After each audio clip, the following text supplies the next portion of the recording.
This is the BizGnus Podcast, one-on-one conversations with experts in business and personal development. Do nice guys really finish last? Well, not according to Ed Frauenheim in the new book, Reinventing Masculinity. He says traditional aspects of masculinity actually inhibit progress in an organization, especially with millennials filling more and more jobs. Ed Frauenheim, welcome to this BizGnus Podcast. Before we get into the meat of your book, tell our listeners and viewers more about yourself. An author, and I've been a journalist for the bulk of my career, 25 years or so, writing about business, technology, culture. Was at the Oakland Tribune chain of newspapers for a while. And then more recently, I was at Great Place to Work, which is a research and consulting firm that studies employee culture, surveys employees. We're best known for the Fortune Best Companies to Work For list that comes out every year. And so over time, I've come to really focus on what really makes a great workplace culture, what great leadership looks like.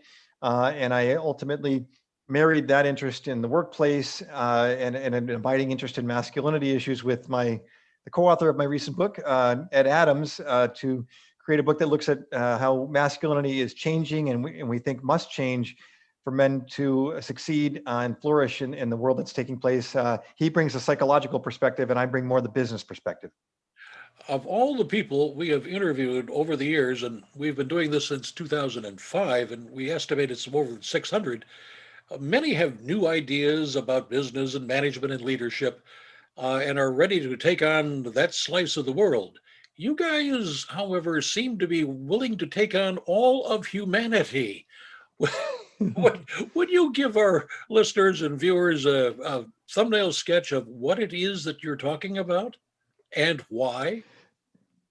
Sure. Thanks for that invitation. Yeah, I guess we are aiming big here.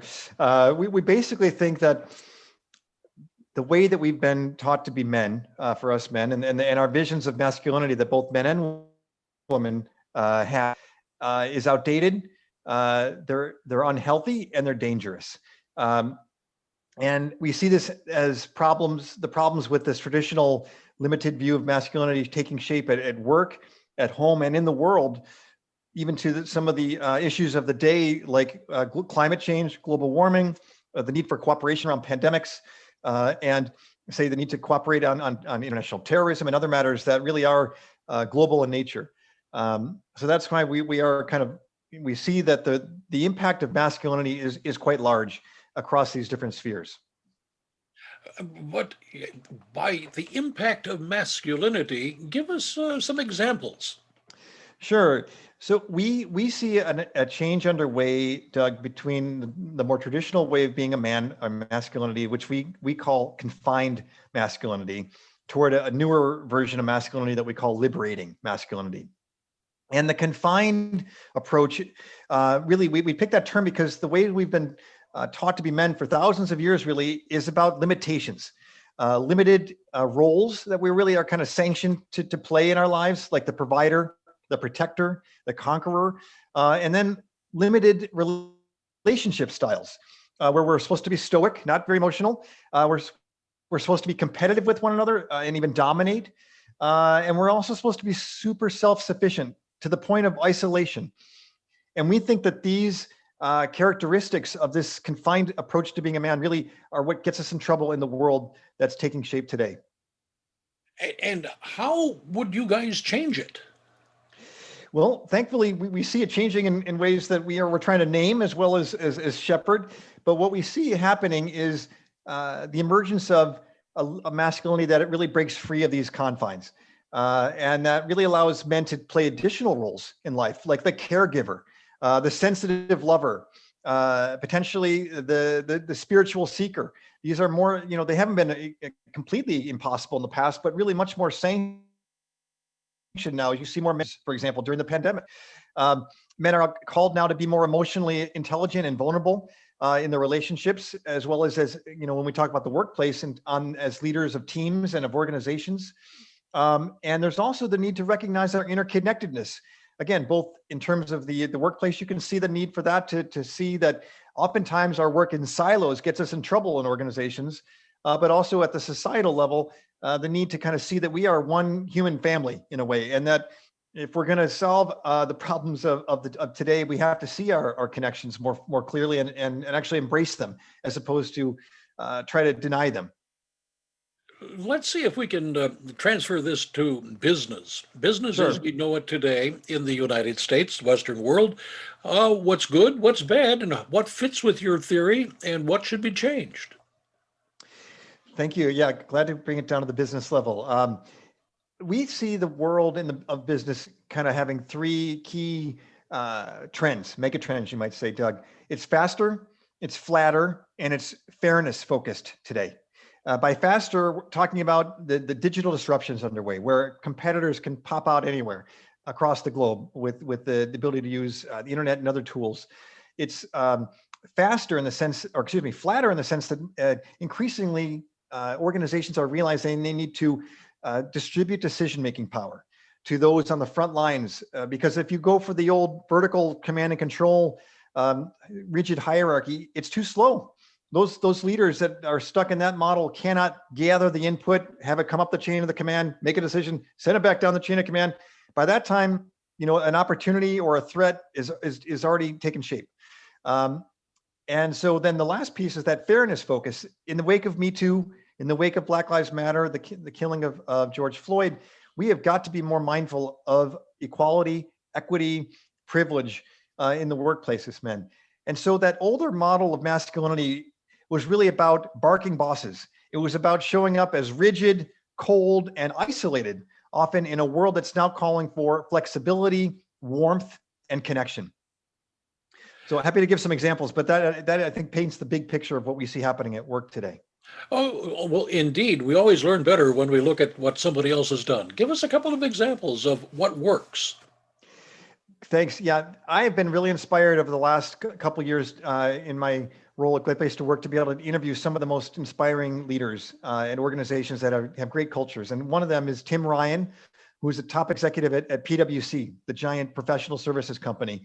And Tim Ryan has really taken the lead on issues of racial equity, inclusion, and diversity. When he first became the top executive at PwC, going back 4 or 5 years, it was right at the time of the almost the first burst of racial tension that came out of the Michael Brown killing. There was a shooting in Dallas, and just a lot of tension in the country. And he said, you know what, I have a great plan for PwC, but I'm going to put it on the shelf. I need to listen to my employees, especially my African-American employees, find out what they're experiencing now, and really take stock of how equal and how inclusive we are as an organization. That led him to create a group called CEO Action for Diversity and Inclusion, where he's gathered 1,200 companies over the last several years and asked them to make very specific actions to create a more inclusive workplace. And in this past year, he took the next step, took it to another level, where in the wake of the George Floyd killing and the Black Lives Matter protest, Tim Ryan said, we have got as a business community to step up and say, what can we do to create a more racially just society? And so he created, out of that first group, a CEO Action for Racial Equity, where he's sending some of his own people and gathering fellows from other like-minded organizations to really say, how can we at a policy level create the conditions for a fairer society in the United States? So I think he's a great example. And this is not at the expense of his business results. PwC is doing great. They're still making the list of Great Place to Work at the Fortune Best Companies to Work For list. It's in addition. PwC is a gigantic corporation. What about a small company where the slightest twitch can spell disaster or greatness for the bottom line? Yes. And I thankfully have had a chance to see some great examples of smaller companies where men in leadership roles are stepping up as well, not just in leadership roles. But one example that comes to my mind is Radio Flyer, which is the maker of the iconic Little Red Wagon that I imagine your readers and listeners would be familiar with. They're actually a quite small company with a lot of their operations are outsourced. They're based in the Chicago area. And at the outset of the pandemic, their CEO, Robert Passon, declared to his 100 or so employees, no one will be laid off during this pandemic. We are going to be caring, making decisions based on our sense of community, and that was, I talked to some of the employees at Radio Flyer earlier this year, and that just meant so much to them to have one element of fear taken away. Given there was so much more anxiety around health, around about whether we get our basic needs, our toilet paper. Robert Passon said, "You do not have to worry about your job. We're going to get through this, and I'm not going to worry about our financial, next quarter, earnings. We're going to make sure our people are taken care of." That's the kind of thing you see happening in small companies too, and they've come through, and I think they're rolling fine at the moment. Another quick example is Dustin Moskovitz, who is the CEO of Asana, which is a maker of collaboration software. Dustin Moskovitz is an interesting character because he's one of the founders of Facebook before he came to Asana, but Asana is about a mid-sized company. One of the things that he has shown is a willingness to step back and let others make decisions, to share power in that sense of that kind of flexible, not the command and control leadership, but rather realizing that people want to have an experience of egalitarian decision-making at some point. That's a part of a human desire to not be told what to do all the time, especially for millennials. So a story we heard from Dustin Moskowitz is his staff was debating a very important topic for him, but his position was, this is not my area of control. They have a very kind of distributed decision-making model. And he said, you know what, this is what I think, and I'm going to leave the room, and you guys decide, and whatever you decide is fine. And he literally left the room. And the team made a different decision. They built on his, and in a way they thought was better. But to me, for the CEO to get out of the room when an important decision being made is the opposite of what we've come to expect, where the CEO says, I'm going to make the decision and you all follow me. It's a lot more that servant leadership coming into play in small companies also. It sounds like this would dovetail with the what they call open book management style, where everybody who's involved in the company essentially knows almost everything, if not everything. Yes, that level of transparency. That's another way that I think a lot of the newer leadership models and men who are stepping into this role are willing to let go of control, if you will. Like if knowledge is power and information allows you to control things, a lot of these fellows in the cutting edge are saying, we're going to be stronger if we all know it. And we can all make decisions based on it. It allows for greater innovation if everyone knows the key issues. And also you're treating people like adults. Well, I believe when you show that kind of open book management, and that's a sign of men not trying to dominate others, but to collaborate more fully, to be sharing power as opposed to exercising it. Sometimes that's hard to get past the board of directors or senior management that has been in place for a long time. True. That's about probably one of the biggest obstacles or challenges. I see one of the things we're seeing is it can take a very competent and maybe established leader like a Tim Ryan, someone like a Chuck Robbins at Cisco, who's done some similar work at another big company where he was actually inspired by a dream he had of seeing his father and his pastor amid homeless people in the Silicon Valley area, and decided, I have got to get involved in this. Our company is going to get involved in this. We're going to donate $50 million to help address the homelessness problem in San Jose area. And the company kind of followed his lead, and it got inspired to do much more philanthropy in recent years. He would, but those fellows had the kind of the charisma and the sort of inspiration, I think, to bring the board along with them. And that can happen. But I think you also see a lot of smaller companies and small business folks who can kind of call their own shots and decide, I'm going to lead in a different way. And I'm determined to do so. Now, this concept may well be adopted in many Western countries, but in other Western countries which have a society that is much more traditional male-dominated society, I'm thinking of some that might be south of the border, it's going to be kind of tough to get that passed, get that in place.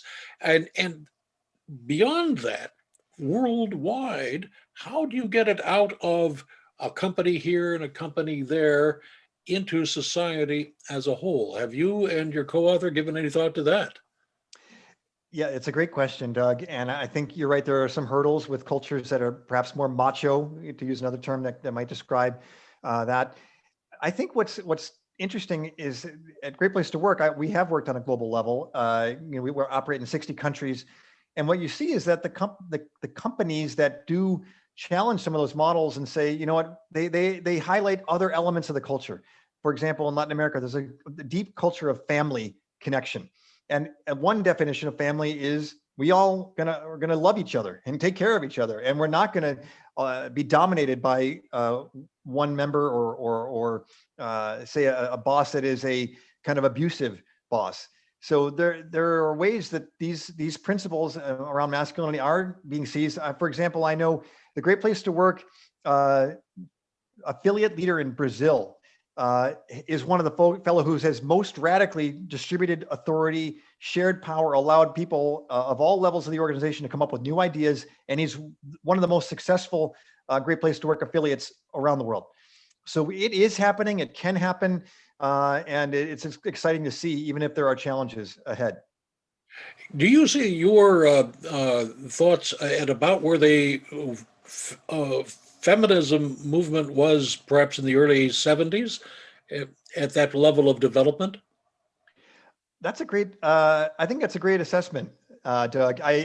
We were very wary of using this term liberating masculinity because we were afraid the feminists would say, oh, you're appropriating our term of women's liberation. And we decided to stick with it because we felt like, and we talked to some female scholars on issues of gender relationships, and they agreed with us that men and women need to be liberated from some of those old confines. And when men do find themselves better able to be emotionally vulnerable, better able to develop friendships and tell each other that they love each other as friends, or tell their teammates that they care for them and are concerned about their well-being, and treat them as people that they're deeply connected with. This is going to be good for everybody, men and women. And yet I also agree that as you put it, we're in the early stages of this. There's been much more focus on the challenges that women are facing and men is the problem. But I think what we're trying to say is that men have great potential to have more fulfilling and more successful lives if they also can address these topics from a place of not feeling guilty, but rather let's build on the strengths we have. We're not trying to say the provider, protector are bad roles. We're saying there's more to life, and you can actually do better at work if you can see a bigger way of being a man. Now, tell our audience the name of the book again. It's called Reinventing Masculinity, the Liberating Power of Compassion and Connection. Now, you have been very generous with all of your thoughts. I feel like I've been talking to Patrick Henry of the 21st century in some regards. I'm honored by that analogy. He's like kind of a freedom speaker, right? Well, yeah, don't buy the tri-cornered hat just yet. But okay. Ed, what would you like to add that we haven't had a chance to talk about? Great question, Doug. I guess I would say that one of the things we are proud about and seeing value from our readers is that we offer a practical way to move from that confined masculinity to a liberating masculinity. We have these 5 C's. They're what we call the 5 practices, and they start with curiosity, asking more questions about not just life, but whether you are actually being held back by some of your notions about masculinity and how to be a man. Courage is the next one, because it does take courage to sort of reflect on one's own privilege or kind of feel one's emotions, especially if some of those emotions are unpleasant. But that's kind of where we believe that's important. The next one is compassion, around really feeling for other people, and also self-compassion, to really give ourselves a break as men, because we often beat each other up, but we also beat ourselves up as guys. Connection is the fourth one, really being open to and embracing the ties with other people and with our whole planet. And the last one is commitment. That's pledging to stick with this process, because you're probably going to get teased along the way by some other guys or even some women. And you're also going to be in hard places at times. Can you really dedicate yourself to moving forward? Because the benefits to yourself and all those around you are really quite amazing. And I've seen this in the fellows that have really embraced this for years, especially through the men's groups that have done some of this work, but also in some of the work I've done as well, and talking to business leaders that are leading in new ways.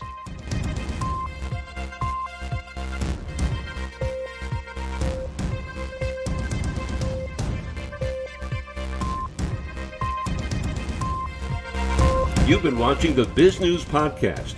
We welcome your input. Send your email to editor@bizgnus.com. Thanks for watching.